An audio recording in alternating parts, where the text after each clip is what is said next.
સસ્તી કોબીમાંથી એકદમ હેલ્ધી નાસ્તો. Hello friends, welcome to kitchen art.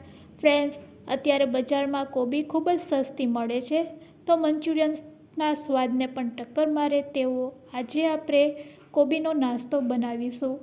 આ નાસ્તો ઉપરથી એકદમ ક્રિસ્પી લાગશે અને અંદરથી એકદમ સોફ્ટ તૈયાર થશે. તો ચાલો બધી ટ્રીક અને ટિપ્સ સાથે આજે આપણે રેસીપી શરૂ કરીશું. રેસીપી સારી લાગે તો લાઈક અને શેર કરજો.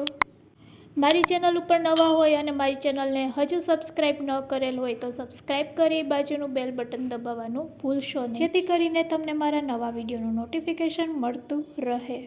તો સૌથી પહેલાં અહીંયા આપણે આદુ, મરચાં અને લસણની એક પેસ્ટ તૈયાર કરીશું.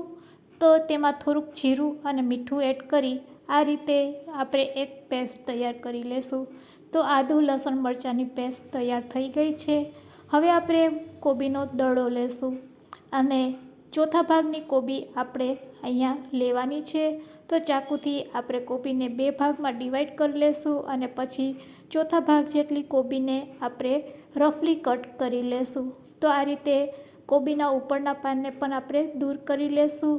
જરૂર લાગે તો તમે કોબીને ધોઈ પણ શકો છો.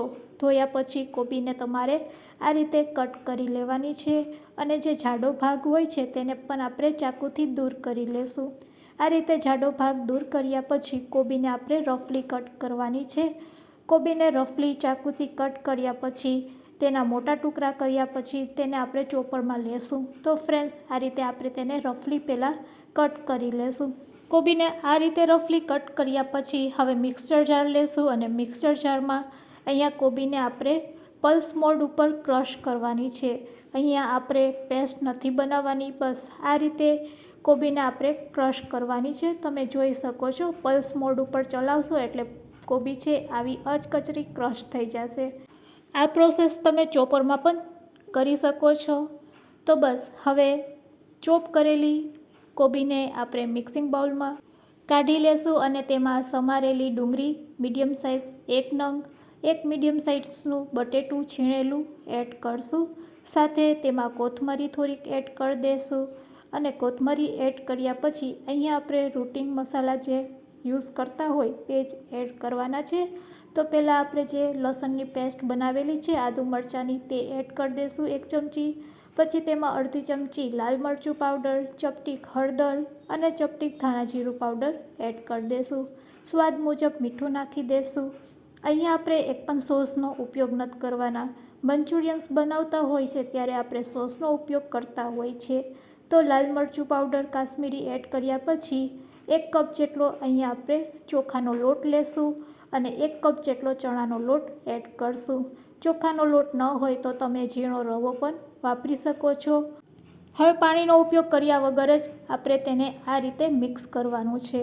એક વખત બધી વસ્તુ સારી રીતે મિક્સ થઈ જાય લોટ સાથે પછી તેમાં આપણે 1 પિંચ જેટલી ખાવાની સોડા એડ કરશું અને તેને એક્ટિવેટ કરવા માટે લીંબુનો રસ એડ કરી દેશું.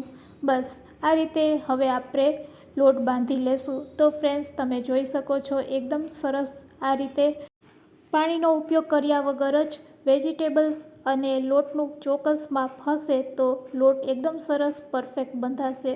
તો અહીંયા આપણો પરફેક્ટ લોટ છે તે રેડી છે નાસ્તા માટે. બસ હવે આ લોટમાંથી આપણે થોડોક લુઓ લેશું હાથમાં અને તેને આ રીતે થેપી લેશું અને ટીકીનો શેપ આપશું.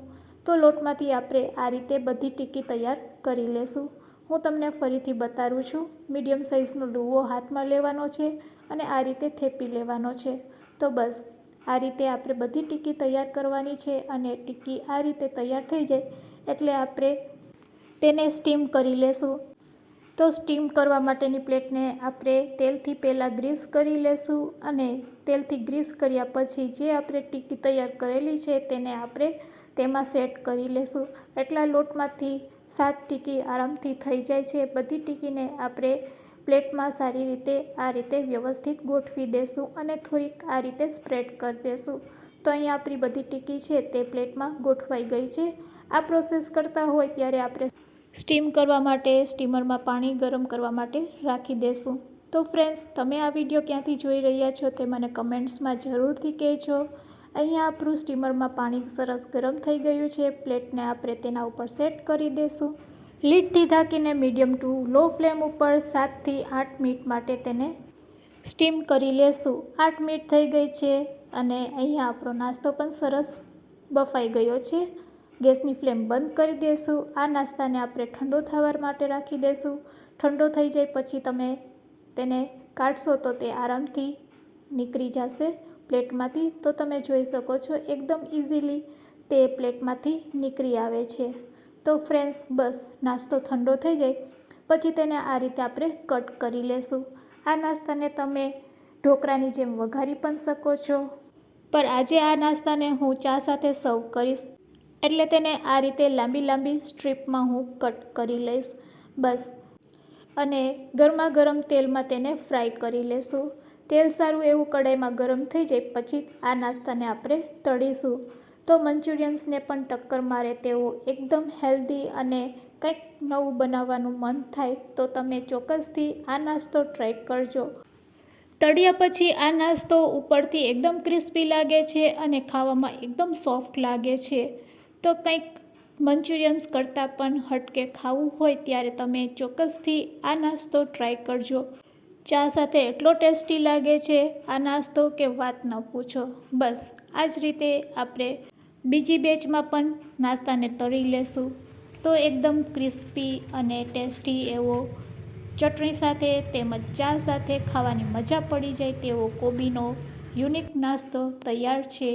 તમારા બાળકોને પણ ખૂબ જ ભાવશે અને હા, બાળકોને લંચ બોક્સમાં આપવો હોય આ નાસ્તો તો આપી શકો છો. તો ફ્રેન્ડ્સ, આજની રેસીપી કેવી લાગી તે મને કમેન્ટ્સમાં જરૂરથી કહેજો. રેસીપી સારી લાગી હોય તો તમારા ફ્રેન્ડ્સ, મિત્ર અને ગ્રુપમાં શેર કરવાનું ભૂલશો નહીં. Thanks for watching.